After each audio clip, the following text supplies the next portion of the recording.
আল্লাহ তাবারক ওয়া তাআলা কোরআনুল কারিমে 18 পারায় সূরা মুমিনুনের প্রথম অংশ বলেছেন, কাদ আফলাহাল মুমিনুন, যারা মুমিন তারাই সফল কাম। মুমিন হওয়ার জন্য কোরআনুল কারিমে আল্লাহ তাবারক ওয়া তাআলা আবার জানিয়ে দিলেন, উদখুলু ফিস-সিলমি কাফা, তোমরা পরিপূর্ণভাবে ইসলামে দাখিল হও। পরবর্তীতে প্রশ্ন ছুড়ে দিলেন, আফাতুমিনুনা বিবাযিল কিতাব ওয়া তাকফুরুনা বিবায, তোমরা কি কোরআনের কিছু অংশ মানো, কিছু অংশ মানো না? এ সকল আয়াতের জিষ্ট হচ্ছে, একটা মানুষ যদি পরিপূর্ণ মানুষ হতে চায়, তার ব্যক্তি জীবন, তার পারিবারিক জীবন, তার সমাজ জীবন, তার অর্থনৈতিক জীবন, তার রাজনৈতিক জীবন, তার ইন্টারন্যাশনাল রিলেশন, সকল জায়গায় সে যখন পারফেক্ট হবে, তখনই হবে কাদ আফলাহাল মুমিনুন, মুমিনেরা সফল কাম। আমরা ইসলামটাকে নানান ভাগে বিভক্ত করেছি। আমরা অনেকে ব্যক্তিগত সূরত ধারণ করেছি মানুষের চোখকে ধোঁকা দেওয়ার জন্য। আমরা সূরত এবং সিরত এই দুইটার সমন্বয় ঘটাতে পারিনি, যার পরিপূর্ণতা দেওয়ার জন্য ১,৫০০ বছর আগে নবীজি এসেছিলেন। আমরা নবীর হাদিস অনুযায়ী দাবি করি, আল ওলামাউ ওয়ারাসাতুল আম্বিয়া, ওলামায়ে কেরাম নবীর ওয়ারিস। কিন্তু আমরা ওয়ারিস দুই ধরনের ভিতরে আমরা দ্বিতীয় প্রকারে পড়ে গেছি। ওয়ারিস দুই ধরনের, এক ধরনের হলো সু, আর একটা হলো কু। আমরা হয়ে গেছি কু ওয়ারিস, কারণ সুরত আছে, আমাদের মাঝে সিরতের ঘাটতি আছে। সম্মানিত উপস্থিতি, আপনারা জানেন, আমি শুরুতেই বলেছি, পরিপূর্ণ মানুষ হতে গেলে তার জীবনের যতগুলো দিক আছে সবগুলো দিককে ইসলামী রঙে রাঙিয়ে নেওয়া, তাহলেই সে পরিপূর্ণ মানুষ। আমাদের দেশে, গোটা বিশ্বে এই একটা সমস্যা ছিল খুব বেশি, যেটা আমরা অর্থনৈতিকভাবে ইসলামী চিন্তা চেতনাকে আমরা ধারণ করতে পারিনি। শুরুতেই ইসলামী ব্যাংকের যে একেবারে প্রাচীন ইতিহাস, সেটা শুরু হয়েছে মিশরে 1960 সালে। Mid grammar local savings bank নামে একটা ব্যাংকিং ব্যবস্থার মাধ্যমে ইসলামী ব্যাংকের ধারা চালু হয়েছিল। পরবর্তীতে পিলগ্রিম সেভিং কর্পোরেশন মালয়েশিয়া 1960 সালে শুরু করে। নাসের সোশ্যাল ব্যাংক মিশর 1971 সালে, Islamic development bank IDB Jeddah 1975 সালে, ইসলামী ব্যাংক দুবাই 1975 সালে, ফয়সাল ইসলামী ব্যাংক সুদান 1979 সালে, বাহরাইন ইসলামী ব্যাংক 1977 সালে, ব্যাংক ইসলামী মালয়েশিয়া 1983 সালে। আমার 92 জনের, শতকরা 92 জন লোক মুসলমানের দেশে, 56,000 বর্গ মাইলে, যে দেশে মানুষগুলো আসার নামাজ পড়ে ঘুমোতে যায় দুরুদ পড়তে পড়তে, যে মানুষগুলোর ঘুম ভাঙ্গে পাখির ডাকে নয়, আজানের সুমধুর শব্দে, সেই দেশে 18 কোটি মুসলমানের দেশে, যদিও তখন সংখ্যায় কম ছিল, ইসলামী ব্যাংকের যাত্রা শুরু হয়েছে 1983 সালে। 1757 সালের 23শে জুন পলাশির আম্রকাননে নবাব সিরাজউদ্দৌলাকে পরাজিত করে ইংরেজ লাট বাহাদুরেরা ক্ষমতার মসনদে যখন আসীন হলো, 200 বছর শাসন এবং শোষণ চালিয়ে গেল পুরো মাত্রায়। 1947 সালের 14 আগস্ট এই ভারতীয় উপমহাদেশ স্বাধীন হলো। 1947 থেকে 1971 পর্যন্ত 23 বছর পশ্চিমারা শাসনের নামে আমাদেরকে অধিক মাত্রায় শোষণ করলো, ভ্রাতৃত্বের বন্ধনের মাঝে ছুরিকাঘাত করলো, আমাদের ন্যায্য ক্ষমতা থেকে আমাদেরকে দূরে সরিয়ে দিল। 1971 সালের 16ই ডিসেম্বর এক পথ করে এক পতাকা উড়ল আকাশে, পৃথিবীর মানচিত্রে নতুন করে একটি দেশের নাম জায়গা করে নিল, দেশ তার বাংলাদেশ। এই বাংলাদেশ হওয়ার পরে 71 থেকে 2024 53 বছর অতিবাহিত হলো। 1,500 বছর আগে আমার নবীজি যখন একটা ইউনিভার্সিটি ছিল না, একটা কামিল মাদ্রাসা ছিল না, একটা দাওরা মাদ্রাসা ছিল না, কোনো ইনস্টিটিউশন ছিল না, ছিল না বলতে কিছুই ছিল না, না পত্রিকা, না ইলেকট্রনিক্স মিডিয়া, না প্রিন্ট মিডিয়া, ছিল না কুরিয়ার সার্ভিস, ছিল না পোস্ট অফিস, ছিল না ল্যান্ডফোন, মোবাইল ফোন, ছিল না বলতে যখন কিছুই ছিল না, প্রাইমারি, প্রি প্রাইমারি, নৈশ শিক্ষা, গণশিক্ষা, কোনো কিছুই যখন ছিল না, রাষ্ট্রীয় অবকাঠামো ছিল না, গ্রাম ছিল না, ইউনিয়ন ছিল না, উপজেলা ছিল না, জেলা ছিল না, রাষ্ট্রীয় অবকাঠামো ছিল না, রাষ্ট্রের প্রধান ছিল না। সেই সময়ে ১৫০০ বছর আগে বর্বর বেদুইন যাযাবর মূর্খ মানুষের কাছে এসে তিনি তখন দেখিয়ে দিলেন মুনাফা আর সুদ এক জিনিস নয়। কোরআনুল কারিমে সেদিন ঘোষণা এসে গেল, আহাল্লাল্লাহুল বাইয়া ওয়া হাররামার রিবা। ১৫০০ বছর আগের আয়াত সুপ্রতিষ্ঠিত হলো ইসলামী ব্যাংকের হাত ধরে ১৯৮৩ সালে। বড়ই আফসোসের বিষয়, বড়ই দুঃখের বিষয়।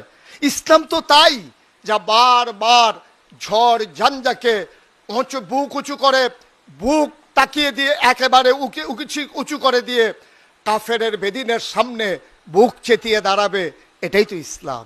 ইসলাম কখনো নিস্তেজ হবে, আবার কখনো বা উজ্জীবিত হবে।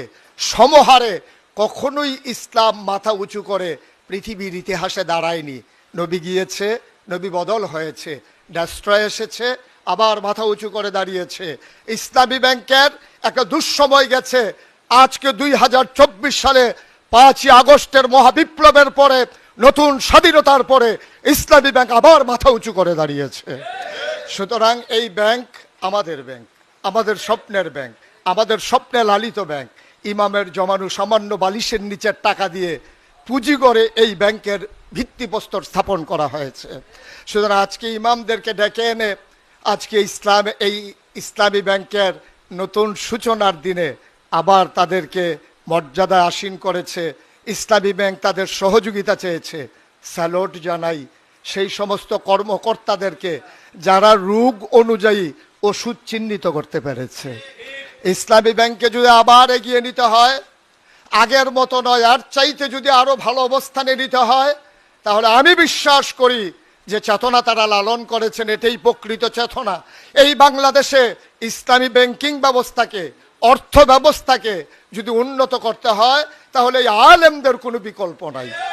এই আলেমরা যেদিন আবার মোল্লা নাজিম যেমন করে বলেছেন, আলেমদের মিম্বারের ওই নিচের খুতবার পরে যেখানে তিনি বিশ্রাম নেন, ওখানে যখন ইসলামী ব্যাংকের ক্যালেন্ডারটা থাকবে, ভক্ত সুধীর যখন দেখা করতে আসবে, তখন তারা বুঝে নেবে যে ইসলামী ব্যাংক ইমামের ব্যাংক, সুতরাং ইসলামী ব্যাংক মুসল্লিরও ব্যাংক।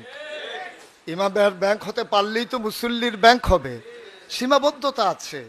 একবিংশ শতাব্দীর সূচনা লগ্নে গোটা বিশ্বকে যখন বলা হচ্ছে কম্পিউটারাইজড, গোটা বিশ্ব যখন গ্লোবাল ভিলেজ, এই মুহূর্তে এই অর্থনৈতিক চ্যালেঞ্জ গ্রহণ করা বড়ই কঠিন। তবে মনে রাখতে হবে, সুদ ভিত্তিক, সুদ মুক্ত ব্যাংকিং ব্যবস্থার নাম কিন্তু ইসলামী ব্যাংক না। কারণ সুদ মুক্ত করার পরেও এই ইসলামের দৃষ্টিতে অর্থনৈতিক ক্ষেত্রে আরো অনেক ধরনের প্রতারণার জায়গা আছে। ইসলামী ব্যাংক সুদ মুক্ত, এটার উপরে আমরা সন্তুষ্ট না। ইসলামী ব্যাংক শরিয়া মোতাবেক, এটা আমাদের প্রাণের দাবি ইনশাআল্লাহ। আমরা সুদ মুক্ত শুধু চাই না, আরো যত ধোঁকাবাজি আছে, আরো যত প্রতারণা আছে, চিহ্নিত করে সেখান থেকে তার ইসলামী ব্যাংকের ডেস্ট্রয়ের জায়গা থেকে তাকে একেবারে স্বকীয় চেতনায় এগিয়ে নিয়ে আসতে হবে। এটাই হচ্ছে মোট কথা। মনে রাখতে হবে, সুদ আর মুনাফা এক জিনিস নয়। প্রবর্তন করেছেন নবীজি আম্মাজান খাদিজার মাধ্যমে ইসলাম শুরু হওয়ার আগে, অর্থাৎ নবীর নবুয়ত প্রকাশ পাওয়ার আগে। নবীর যখন 25 বছর, আম্মাজান খাদিজা রাদিয়াল্লাহু তাআলা আনহা তার 2 জন স্বামী এবং তার বাবার থেকে যে সম্পদ পেয়েছিলেন, পুঁজি পেয়েছিলেন, বিনিয়োগ করার মতো কোনো জায়গা পাচ্ছিলেন না। তখন তৎকালীন জামানার আল আমিন, যিনি বিশ্বস্ততার যিনি প্রতীক, তাকে বেছে নিলেন ওনার পার্টনার হিসাবে। উনি দেবেন শ্রম আর আম্মাজান খাদিজার পুঁজি। আজকে এই আপামর জনতার পুঁজি আর ইসলামী ব্যাংকের কর্মকর্তাদের শ্রম, ওই সেই নবীর আর খাদিজার জন্য পার্টনারশিপ। সুতরাং আমরা বিশ্বাস করি যে ইসলামী ব্যাংক তাদের শ্রম দিতে কার্পণ্য করবে না। আর আমরা আমাদের জমানো টাকাগুলো বালিশের নিচে নয়, আমরা নিরাপত্তা বোধ করি ইসলামী ব্যাংকের কাছে রেখে আমরা সেখানেই ইনশাআল্লাহ আমরা প্রাউড ফিল করি, আমরা গর্ববোধ করি। শেষের দিকে এভাবে যদি বলি, বাংলাদেশে মানুষগুলো সবচেয়ে বেশি সমস্যা করেছে সে জায়গায় ইসলামকে ছেড়ে দেওয়ার কারণে। ইসলাম ছেড়ে দিয়ে সমস্যাটা হয়েছে ওই জায়গায় যে ইসলাম ওই যেখানে সুদকে আপনার অনুৎসাহিত করেছে এবং হারাম করেছে, এর পাশাপাশি জাকাতের বিধান চালু করে দিয়েছে। সুতরাং আপনি যদি মনে করেন যে আমি ইসলামী ব্যাংকে অ্যাকাউন্ট করা জায়েজ কি না জায়েজ, এই প্রশ্ন না তুলে আপনি ওলামায়ে কেরাম যারা, ইসলামিক স্কলার যারা, অর্থনীতিবিদ যারা, তাদের রায় হচ্ছে ইসলামী ব্যাংকে অথবা ইসলামী ভাবধারায় বিনিয়োগ করা জায়েজ না জায়েজের প্রশ্ন নয়, এটা ফরজের প্রশ্ন। এটা হচ্ছে যদি আপনি অ্যাকাউন্ট খুলতেই হয় মুসলমান হিসেবে, ইসলামী ব্যাংকে খোলা নামাজ যেমন ফরজ, হজ যেমন ফরজ, জাকাত যেমন ফরজ, ইসলামী অর্থ ব্যবস্থা নিজের জীবনে নিয়ে আসা ঠিক তেমন ফরজ। সুতরাং এই ফরজ থেকে অস্বীকার করার কোনো সুযোগ নাই। আসুন সবাই মিলে নিজেদের জীবন যেমন রাঙানোর জন্য নতুন স্বপ্ন দেখছি, আমরা যেমন সকালের অপেক্ষায় থাকি নতুন একটি সূর্য উঠবে আর সেই কালিমা লিপ্ত দিনগুলো থেকে কেমন করে রৌদ্রোজ্জ্বল একটা দিন আমরা পাবো, এ অপেক্ষায় যেমন থাকি, বাংলাদেশের প্রতিটি সেক্টর, প্রতিটি ক্ষেত্র এমন করে জেগে উঠুক, এমন করে গর্জে উঠুক, এমন করে সবাই মিলে রাজপথে মুক্ত বাতাসে যেন আনন্দের হিল্লুলে মানুষের জীবনগুলো কাটিয়ে দিতে পারে। ব্যক্তি, পরিবার, সমাজ, রাষ্ট্র সকল ক্ষেত্রে আমরা যেন দিনকে হৃদয়ের মর্মমূলে একেবারে ধারণ করে আমাদের গোটা জিন্দেগিকে সাজাতে পারি, এই হোক আজকের দিনের শপথ।